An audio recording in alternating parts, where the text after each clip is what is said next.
आपने ये चीजें बताई, लेकिन हमारे पास अपने नोट में नहीं लिखा है। देखो, मैं बताता तो हूँ। बच्चा कितना बार। ये सारी चीजें नोट्स की नहीं है, ये सारा जितना भी तुमने पढ़ा है ये बेसिक नोट्स और एनसीईआरटी ही है। देखो क्या है, तुम दो लोगों को खड़ा कर दो और दोनों को तुम पनीर दे दो, नमक दे दो, मसाला दे दो, पानी दे दो, गैस दे दो और टाइम दे दो कि भाई तुम्हारे पास 1 घंटे का समय है, और बोलो पनीर की सब्जी बनाओ।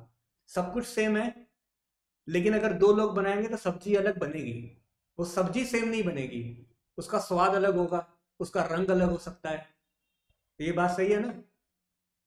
तो हमें सामान नहीं इकट्ठा करना है, यही मैंने पहली क्लास में बताया था। जो सामान है उसी के हिसाब से करना है। हाँ, अब वो अलग बात है कि पनीर की सब्जी बनानी है लेकिन तुम्हारे पास पनीर ही नहीं है, तो फिर नहीं बन पाएगी। तो पनीर कहाँ से मिलेगा? एनसीईआरटी से। अगर किसी के भी मान लो कि कोचिंग के नोट्स में मटेरियल नहीं है या कुछ नहीं है, तो एनसीईआरटी पढ़ो, एनसीईआरटी से मिलेगा। ठीक है। ये जो बिल्ड है ऑलरेडी मान लिया, तो मेरे पास शीतल, अब तुम्हारी आवाज नहीं आ रही है क्लियर, थोड़ा जोर से बोलो। हाँ। सर अब आ रही है। हाँ। सर मैं बोल रही हूँ कि जो ये बिल्ड है जैसे आपने बताई, और माउंटेन्स कैसे बनते हैं ये आपने बताई, जैसे मैं कैसे वहां जाती है, जैसे मतलब वो क्वेश्चन हो गया, तो ये चीजें सब मेरी क्लियर नहीं है। तो इनको मैं क्लियर करने के लिए क्या एनसीईआरटी करनी पड़ेगी। एनसीईआरटी। नहीं, आपने, मैंने जब मेंटरशिप की बात की थी, जिस बैच में हम अभी आंसर राइटिंग आपको करा रहे हैं या फिर टॉपिक्स दे रहे हैं, तो मैंने आपको बोला था ना कि ये सब चीज़ें आपको पढ़ के आनी है। तो आपके कुछ बेसिक फाउंडेशन नोट्स होंगे, जैसे आपको जो जो भी सर हैं, जिन जहाँ जहाँ से भी आपने पढ़ा होगा, बेसिक्स तो पढ़ाया होगा ना उन्होंने। ऐसे थोड़ी है कि वो बिना बेसिक्स के। मेरे को विंडो वगैरह के बारे में नहीं पता था, कि मैं इसलिए अटेंड नहीं कर पाती ना, क्योंकि मुझे नहीं बात करती मैं कैसे अटेंड। नहीं जो नहीं, आप बोल रहे फाउंडेशन हैं। तो पढ़ा है ना जीएस का। हाँ जी सर मैंने पढ़ा है, अब अब लेकिन अब अब अगर अब अगर शीतल शीतल शीतल प्लीज वेट, है ना।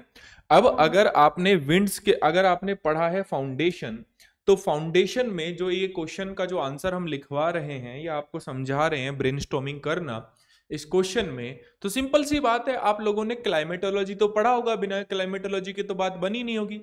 और क्लाइमेटोलॉजी में आपने विंड्स पढ़ी होंगी, परमानेंट विंड के बारे में पढ़ा होगा, लोकल विंड्स के बारे में पढ़ा होगा। तो अब यहां पर जब स्थानीय मौसम पर जब प्रभाव बता रहे हैं, तो जब हम चिनूक की बात कर रहे हैं, जब हम मॉनसून की बात कर रहे हैं, जब हम दूसरी किसी और पवन की बात कर रहे हैं, तो ये तो आपको, ये तो बेसिक जग जाहिर है कि यार आपको फाउंडेशन का जो बेसिक है वो तो पता होना चाहिए ना। इवन जैसे मान लो मैंने आपको एक टारगेट दिया, मान लो आपको आपको विंड्स के बारे में नहीं पता, सो डोंट वरी, विंड का टारगेट मैं क्लाइमेटोलॉजी में दूंगा। अभी हमारा सिर्फ ओशन, सॉरी, अभी ज्योमॉर्फोलॉजी चल रहा है, और ये क्वेश्चन ज्योमॉर्फोलॉजी का इसलिए है क्योंकि यहाँ पर प्रमुख पर्वत श्रृंखलाएं, उनका संरेखन यानी कि जो अलाइनमेंट है, जैसा कि सर ने, गौरव सर ने बताया आपको, अलाइनमेंट के बाद स्थानीय मौसम पर क्या प्रभाव है वो समझो आप, है ना। मान लो अगर आपको विंड के बारे में नहीं पता है, तो वेट फॉर सम टाइम, मैं आपको स्पेशली जब क्लाइमेटोलॉजी करेंगे तब उसमें टारगेट दूंगा, तब पढ़ लेना उसको, ठीक है। ओके शीतल, ठीक है।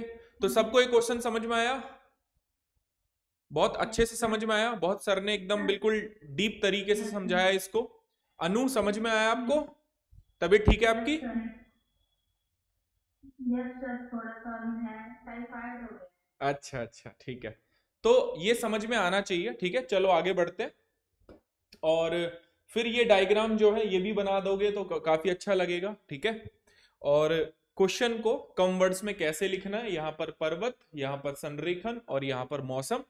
हिमालय पश्चिम से पूर्व, एशिया कैसे बना है भाई, आपका इंडो ऑस्ट्रेलियन प्लेट और यूरेशियन प्लेट के टकराने से बना है। कोल्ड विंड को रोकता है और मॉनसून विंड को ट्रैप करता है, ठीक है।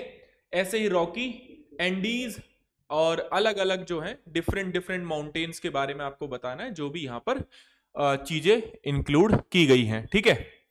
और इन फ्यूचर जैसे मान लो एक निष्कर्ष की जब एक बात कर रहे हैं, तो सिंपल सी बात है कि जो पर्वत हैं किसी भी देश में प्रत्यक्ष और अप्रत्यक्ष रूप से मौसम को प्रभावित करते हैं। बस एक छोटा सा लाइन का दो लाइन का, एक्चुअली इनमें ना बहुत स्टेटिक होता है, ऐसा वे फॉरवर्ड ऐसा नहीं होता कि बहुत फ्यूचरिस्टिक हो जाएगा, बहुत स्टेटिक क्वेश्चन है ये। जब डायनेमिक क्वेश्चन आएंगे तो हम इसके बारे में और बात करेंगे, ठीक है। आयुष, आशु कुछ कहना चाह रहे थे आप? ये सर पहले मैं पूछ रहा था ना, जैसे इसमें लिखा है कि विश्व की मोनो हाँ। मतलब ये है कि क्या केवल महाद्वीप के जो पर्वत श्रृंखला है वही नीचे रहेगी, क्योंकि महासागरों के नीचे भी तो। अच्छा, आशु कह रहे हैं कि महासागरों के नीचे पर नहीं, महासागरों के नीचे जो पर्वत श्रृंखला है, क्या आपके लोकल वेदर पर उसका इंपैक्ट है? क्या महासागरों के नीचे जो पर्वत है, क्या उस पर्वत की वजह से मॉनसून पर कोई प्रभाव, मॉनसून हो रहा है उसकी वजह से? क्या उसकी वजह से चिनूक जब नीचे उतर रही है तो बर्फ को पिघला रही है, या फिर वीकेंड से कैलिफोर्निया में आगजनी जो हो रही है क्या उसकी वजह से हो रही है? नहीं हो रही ना। अगर ऐसा पूछता तो वो मेंशन करता, और ऐसा क्वेश्चन पूछेगा भी नहीं वो, है ना आशु? क्लियर है? ओके। तो एक क्वेश्चन खैर फ्योर्ड के बारे में पूछा था, उसको भी डिस्कस करेंगे। Next question that is related to the primary rock. एक तो प्राथमिक चट्टानों की विशेषताएं बतानी है और साथ ही साथ उनके प्रकारों का भी वर्णन करना है।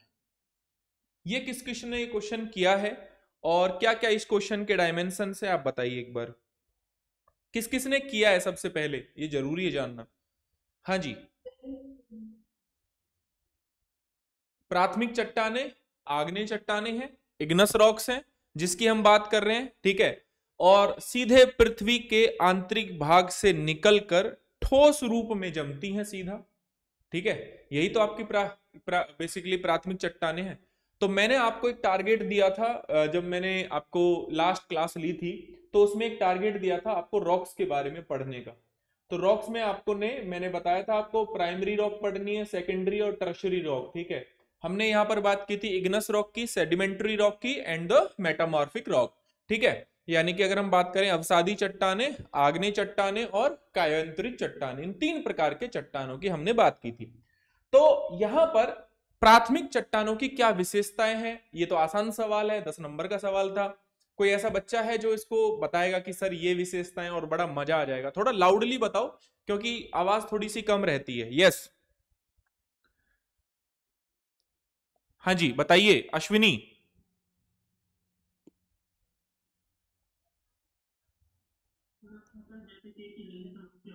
थोड़ा थोड़ा वॉइस, हाँ जी।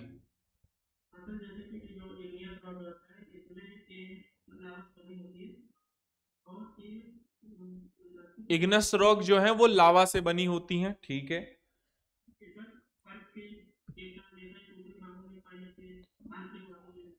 ठीक है, और ठीक है, और डन, बहुत बढ़िया, इसमें जीवाश्म नहीं होते हैं, और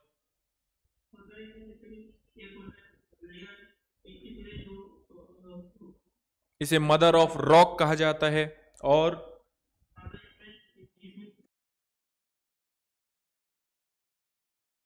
हाँ, और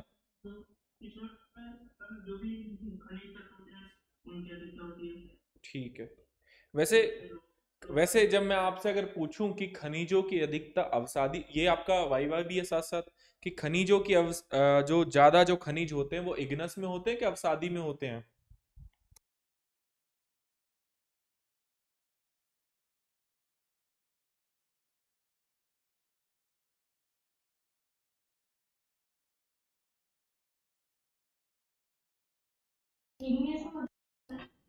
अच्छा, बहुत बढ़िया, ग्रेट, सही बात है, इग्नस में होते हैं। तो ये बात सही है कि इग्नस जो रॉक होती है उसमें जीवाश्म नहीं मिलते हैं आपके, फॉसिल्स जिनको हम कहते हैं। ये बात सही है कि इनका जो उद्गम होता है वो लावा मैग्मा से बनती है ये, और इसमें किसी भी रॉक से ज्यादा, स्पेशली हम कहें तो खनिज की जो प्रधानता है वो ज्यादा होती है। और जब मैंने 8th क्लास की या 7th क्लास की एनसीईआरटी पढ़ाई थी तो मैंने आपको रॉक्स के बारे में वहां पर बताया था, तो कुछ एग्जांपल्स इग्नस रॉक के आपको याद होने चाहिए, ठीक है, क्योंकि यही जो रॉक है ग्रेनाइट और बेसाल्ट, ग्रेनाइट और बेसाल्ट, ये तो क्लियर है ना आपको, याद है ना। तो हाँ, खनिजों की प्रधानता होनी चाहिए, जीवाश्म का अभाव होना चाहिए, तो पहला क्वेश्चन तो इस माध्यम से हो जाएगा, पहला ऑप्शन, ठीक है, कि भाई आपने यहां पर 1 बाय 1 करके 4 से 5 जो भी विशेषताएं इनकी बता दी, विद एग्जांपल आपने दे दिया कि भाई एग्जांपल देना इग्नस रॉक्स का, इग्नस रॉक्स का एग्जांपल देना, सॉरी, अच्छा ये लिखा है ना मैंने, जब 7th क्लास की एनसीईआरटी पढ़ाई थी यूट्यूब पर, तब लिखा है ना, डन है। अब इसके प्रकारों का वर्णन करना है कि कितने टाइप की ये है, कितने प्रकार की ये है, इंट्रूसिव है तो कौन सी है, एक्सट्रूसिव है तो एक्सट्रूसिव है तो कौन सी है, ये हमें बताना है। और एक इंट्रूसिव है, एक्सट्रूसिव है, उसके बीच वाली भी होगी कोई, हाँ जी, तो ये बताइए कौन कौन सी इंट्रूसिव है, कौन कौन सी एक्सट्रूसिव है। पहले एक्सट्रूसिव की बात कर लेते हैं। जब मैं बेसाल्ट की बात कर रहा हूं, जब मैं ग्रेनाइट की बात कर रहा हूं, तो इसमें से कौन सी इंट्रूसिव है, कौन सी एक्सट्रूसिव है?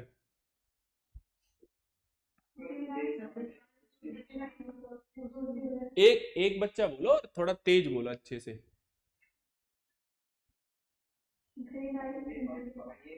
चल ज्योति को बोलने दो, आशु आपने कई बार बोल लिया। ग्रेनाइट इंट्रूसिव है, बेसाल्ट बेसाल्ट अच्छा ठीक है, और एक हाइपे बिसल भी होती है, ठीक है, जो कि इन बिटवीन होती है। अरे इन बिटवीन होती है ना, जो ना ऊपर होती है ना नीचे होती है, बीच में होती है ना। हाँ डोलराइट, बिल्कुल ठीक है। तो इस क्वेश्चन में तो सारे के सारे उस्ताद बैठे हैं फिर यहाँ पे, मतलब लास्ट वाला समझ में नहीं आया था, बाकी सबसे सही चल रहा है ना, ठीक है।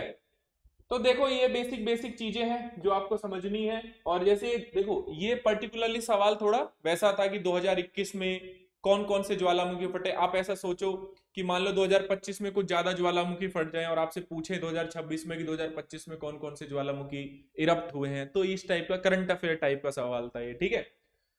चलो नेक्स्ट टारगेट लिखो।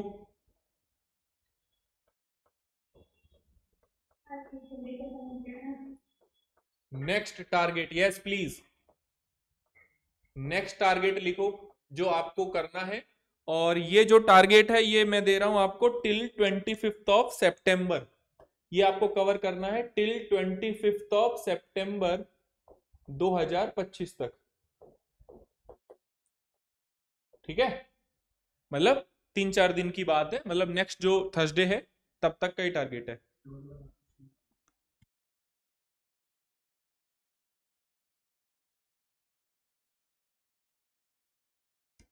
और किसी को ये ध्यान नहीं रहा कि एक क्वेश्चन रह गया है, किसी ने बोला भी नहीं। फ्योर्ड वाला एक क्वेश्चन रह गया ना, तो इसके लिए मैं गौरव सर को आमंत्रित करना चाहूंगा कि गौरव सर फ्योर्ड स्पेशली देखो, दो बेसिकली आपकी जो लैंडफॉर्म्स हैं, लैंडफॉर्म्स दो ज्यादा स्पेशली मेंशन आपके सिलेबस में, एक तो ग्लेशियल है और एक रिवर वाला है, ठीक है। उसके बाद एक्सेट्रा ही लिखा हुआ है उन्होंने, बट यहां से बहुत समय बाद फ्योर्ड से सवाल आया था, है ना, बहुत समय बाद। अब इन फ्यूचर पूछा जाएगा नहीं पूछा जाएगा ये तो देखते हैं, खैर, बट हाँ ये वाला क्वेश्चन आपको सर कराएंगे, ठीक है। फिर नेक्स्ट टारगेट मैं आपको दे दूंगा, then we will wind up this class. Sir क्या होता है फ्योर्ड? कौन कौन कौन जानते हैं फ्योर्ड के बारे में?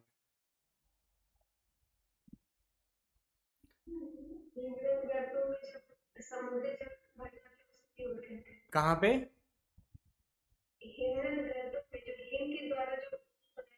Correct correct correct. देखो इस सवाल के कितने भाग हैं?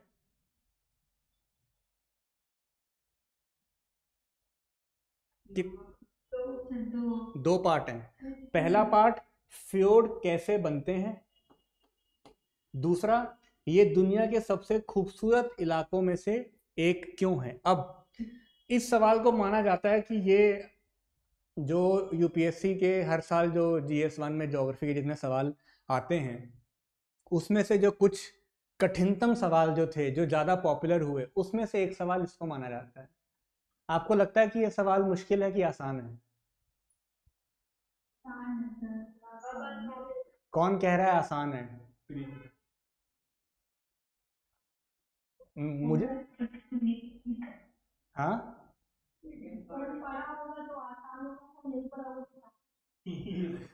ये तो बहुत सही आंसर है।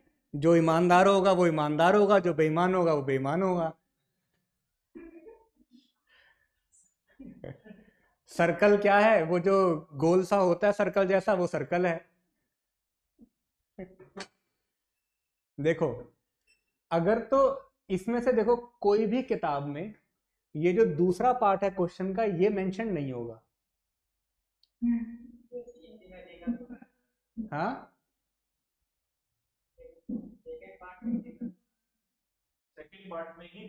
सेकंड पार्ट में ही दिक्कत होगा। खूबसूरती को बयां करना इतना आसान थोड़े होता है। सेकंड पार्ट में ही दिक्कत होता है। देखिए, एनसीईआरटी के अंदर पहला पार्ट जो है वो तो दिया हुआ है कि फ्योर्ड क्या होता है।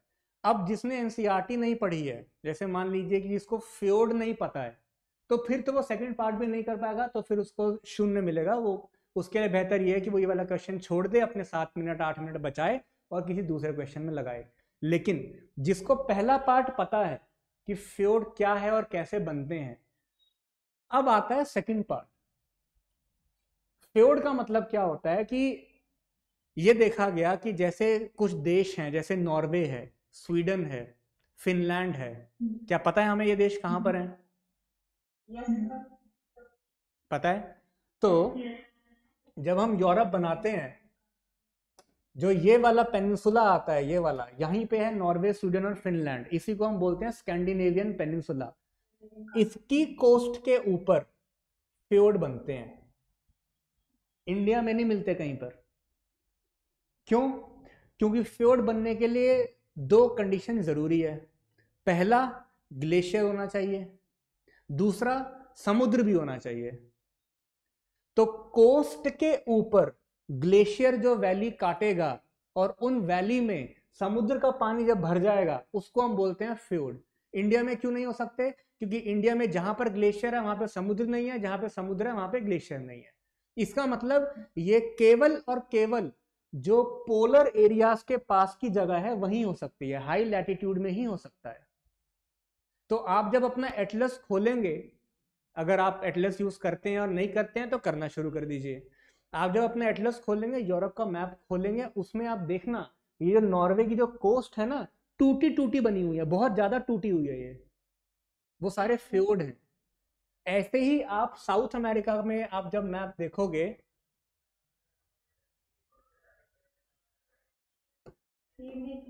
हाँ, ये जो चिली का हिस्सा है इसकी भी कोस्ट इस तरह से टूटी हुई है। तो फ्योर्ड होता है ऐसी वैलीज जिनको ग्लेशियर ने काटा है और उन वैलीज के अंदर पानी घुस चुका है। ये तो हुई पहले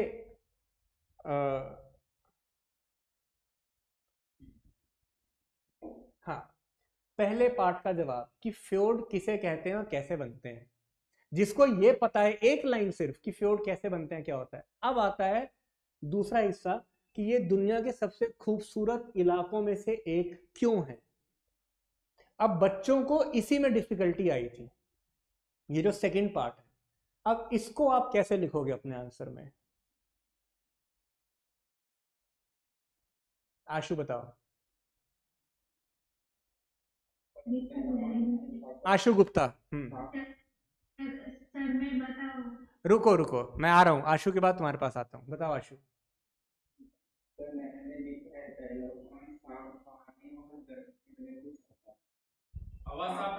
आशु आवाज, आशु आवाज नहीं आ रही है साफ। हाँ, अब बताओ। हाँ हाँ,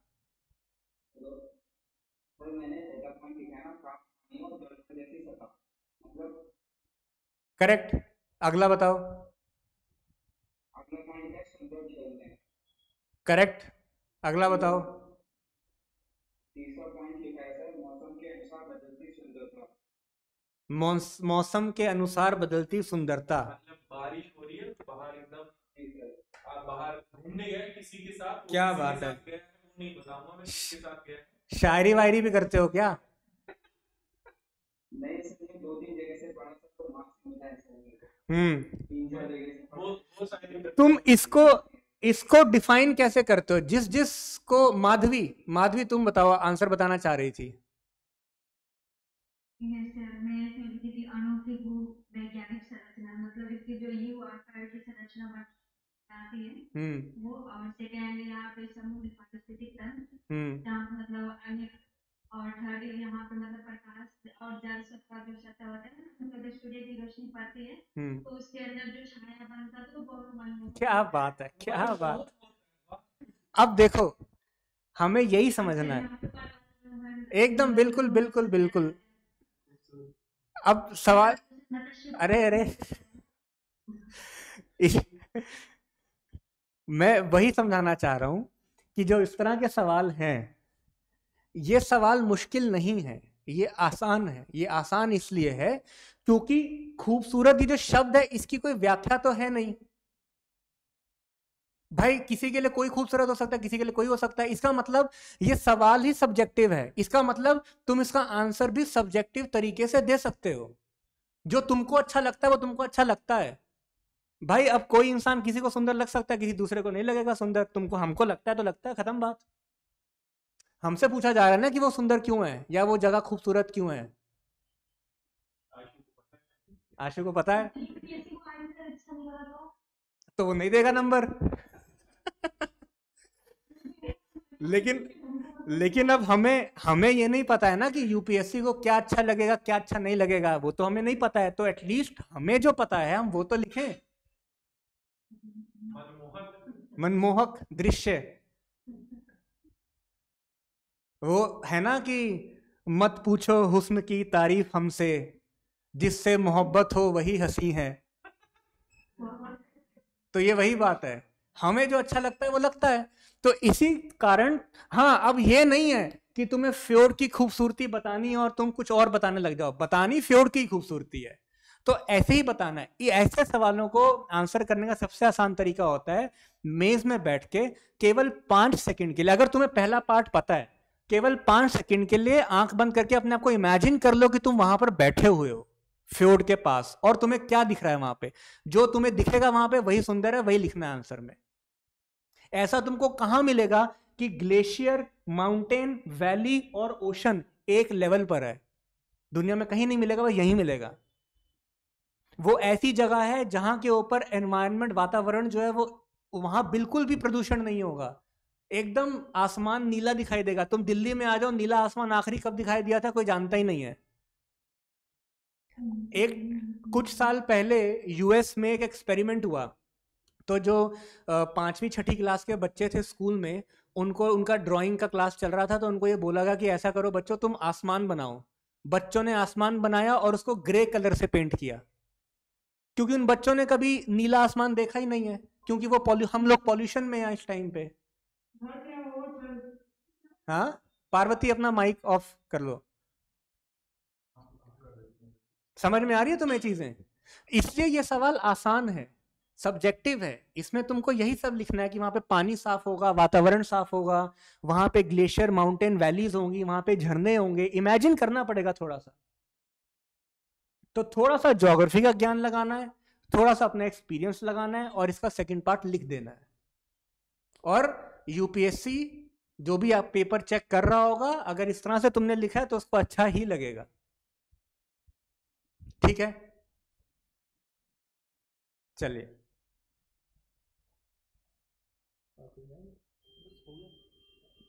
एक बार वो पेन दे दीजिए ताकि मैं, हाँ, नेक्स्ट टारगेट। चलो अब नेक्स्ट टारगेट लिखो।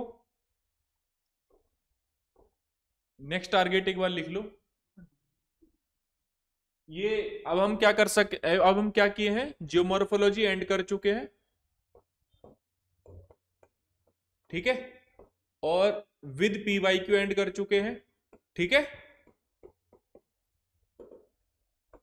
अब हम चल रहे हैं नेक्स्ट टारगेट में, किसकी तरफ बताइए, किसकी तरफ?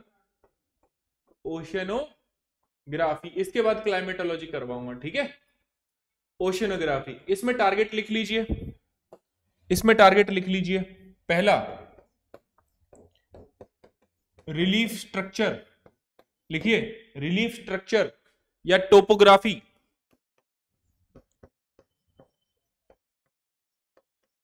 टोपोग्राफी, महाद्वीपीय मगन तट, मगन ढाल, एनसीईआरटी से ही पढ़ना है, ठीक है, या सविंदर सिंह की जो बुक है उससे पढ़ना है, ठीक है। महाद्वीपीय मगन तट, मगन ढाल, मैदान क्या होते हैं, ट्रेंच क्या होते हैं, है ना, डिफरेंट डिफरेंट चीजें है ना। तो यहां पर ये है दूसरा। और क्या है ओशनोग्राफी का अगला टॉपिक क्या है ये बताओ। यस, और कौन से टॉपिक्स हैं ओशनोग्राफी में बताओ। अच्छा लिखो, temperature and ocean temperature and factor affecting temperature, महासागरीय तापमान और उनको प्रभावित करने वाले कारक। तीसरा salinity and factor affecting salinity, मतलब लवणता क्या है और उनको प्रभावित करने वाले कारक, ठीक है, समझे। सबसे महत्वपूर्ण टॉपिक ओशन करंट्स, यानी कि महासागरीय धाराएं। टोपोग्राफी में जितनी की टर्म्स हैं वो भी देख लेना, सरगैसो सी क्या होता है, जायर क्या होते हैं, गियर भी बोलते हैं कहीं कहीं, जितनी भी टर्म्स है वो देख लेना, ठीक है। ओशन करंट, महासागरीय धाराएं, महासागरीय धाराएं। अगला टाइड एंड एब। तो सविंदर सिंह में एक्चुअली टाइड और एब पर थ्योरी दी हुई है, वो थ्योरीज नहीं पढ़नी है आपको, सिर्फ एनसीईआरटी के हिसाब से जो टाइड और एब यानी कि ज्वार और भाटा। भाटा समझते हो, भाटा राजस्थान से कोई है, भाटे का मतलब पत्थर होता है, ठीक है। हाँ, तो राजस्थान में जब मैं था तो कोई भी कुछ बोलता था कि चलो ये खाने चलते हैं तो कहता था भाटा खा ले, मतलब पत्थर खा ले। और टाबर, टाबर राजस्थान में बच्चों को कहा जाता है, पता है आपको? कौन है राजस्थान से? अच्छा, विवेक सिंह राजपूत हैं राजस्थान से। डॉली आप तो मध्य प्रदेश से हो।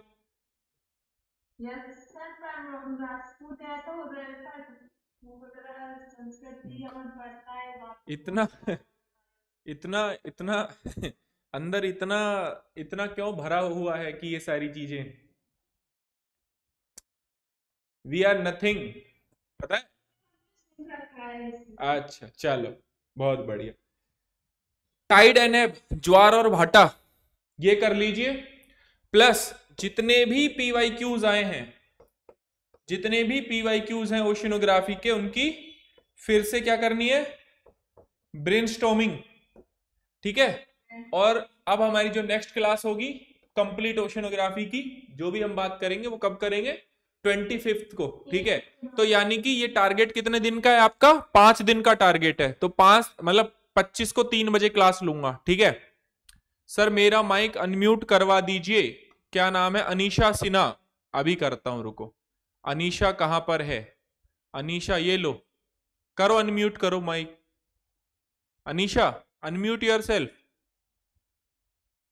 मेरी तरफ से आप अनम्यूट कर सकते हो।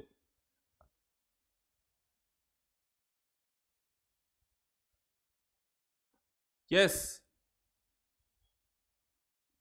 कुछ पूछना है अनीशा? अब नीचे आपके ना यहाँ पे एक माइक होगा, यहाँ पे ऐसे करके है ना, उस पे क्रॉस लग रहा होगा, उस बटन को दबा दीजिए, ठीक है। तो मेन क्या है आपका, मेन चीज क्या है, ये टॉपिक्स है। और ये आपको कहां से पढ़ना है, केवल एनसीईआरटी से पढ़ना है पहले, और वहां से अगर बात ना बने तो फिर सविंदर सिंह पे चले जाना। ओशनोग्राफी हम कंप्लीट करते हैं और ओशनोग्राफी के कंप्लीट होने के बाद हम लगातार फिर मिलते रहेंगे। सर आज मेरा बर्थडे है और आशीर्वाद दे दिया। अरे बिल्कुल यार, क्या बात कर रहे हो, गॉड ब्लेस यू। आशीर्वाद छोड़ो, पहले पार्टी दो। कहाँ है अभिषेक? पहले पार्टी, उसके बाद आशीर्वाद। हाँ हाँ, अच्छा अभिषेक, ठीक है, मिलते हैं जल्दी, है ना sir. I have not Savinder Singh, हाँ Rahul Sinha, it's okay, either Savinder Singh और आइदर एनसीईआरटी। भाग्यश्री समझ में आ रहा है?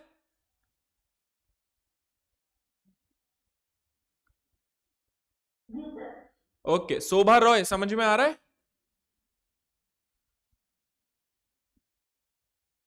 शोभा क्लियर है सब? शोभा यस। आयुष कुमार ओके, चलो मिलते हैं फिर नेक्स्ट क्लास में। और आज मेरी डिजास्टर मैनेजमेंट की क्लास है, लाइव क्लास 6 बजे, उसमें भी मिलते हैं, ठीक है? उसका 4th लेक्चर है आज, ठीक है? कोई कुछ कहना चाह रहा है? बोलिए अभिषेक।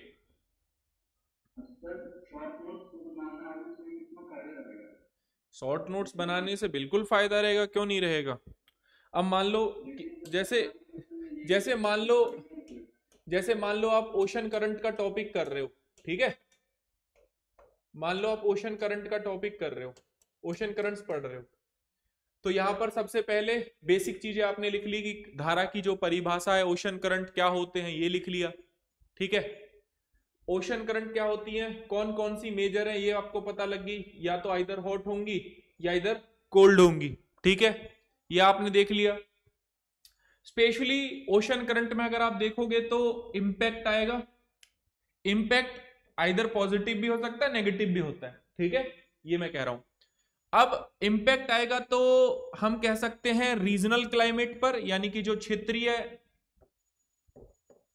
क्षेत्रीय मौसम, उस पर क्या प्रभाव पड़ेगा, जलवायु पर या मौसम पर, ठीक है? रीजनल क्लाइमेट पर क्या इंपैक्ट पड़ेगा। इसके अलावा यहां पर नेविगेशन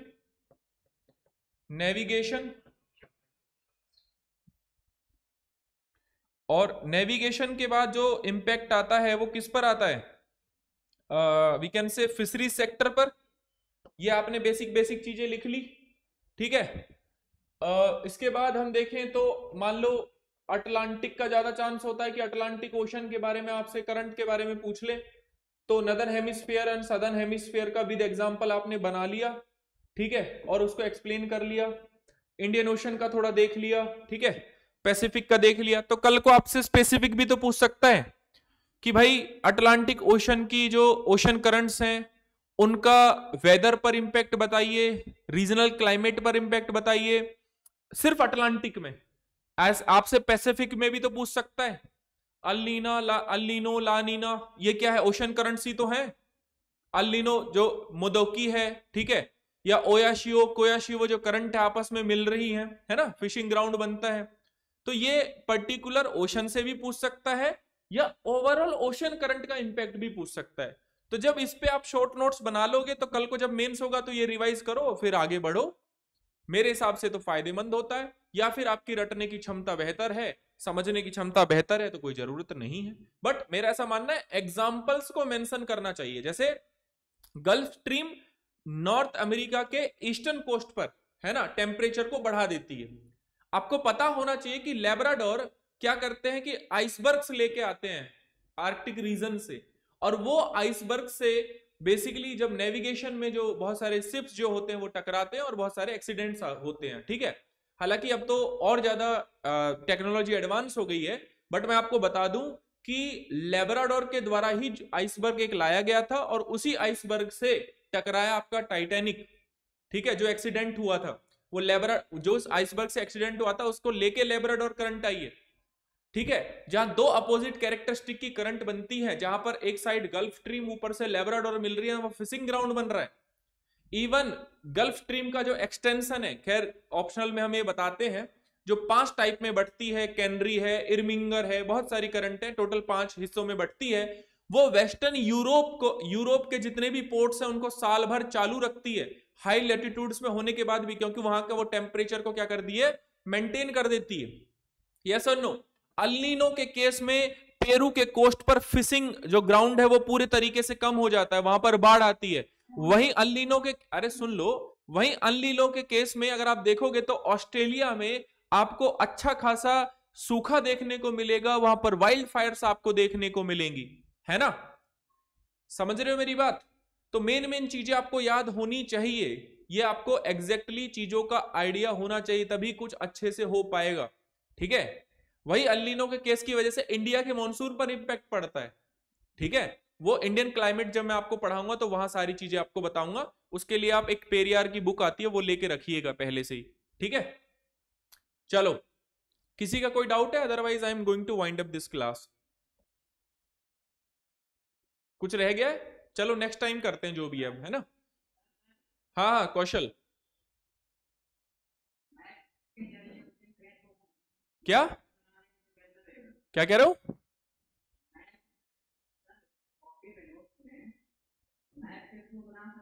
अरे बिल्कुल बना सकते हो, क्यों नहीं बना सकते हो? सबका, जितने भी यहां बच्चे हैं इस बैच में, सबके पास यूनिक, सबके पास अलग स्ट्रेटेजी हो सकती है, वो आप अलग तरीके से अपना सकते हो।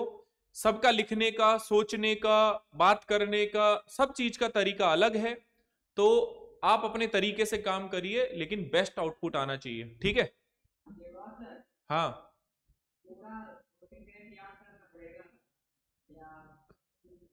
देखो याद को कोई ऐसा तो है नहीं मैंने सुले पाठ याद करने के लिए दिया है, 8वीं क्लास के तो हो नहीं आप, याद नहीं है, पढ़ना है। पढ़ के उसका इम्प्लीकेशंस क्या है, उस पे क्या क्वेश्चन बन सकता है, क्या हम उस पे लिख सकते हैं, समझना है पढ़ के। याद वाद करना कुछ नहीं होता है, ठीक है?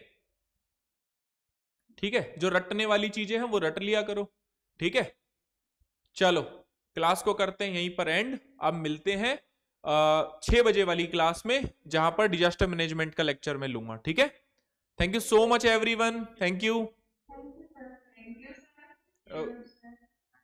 Bye bye bye bye bye everyone.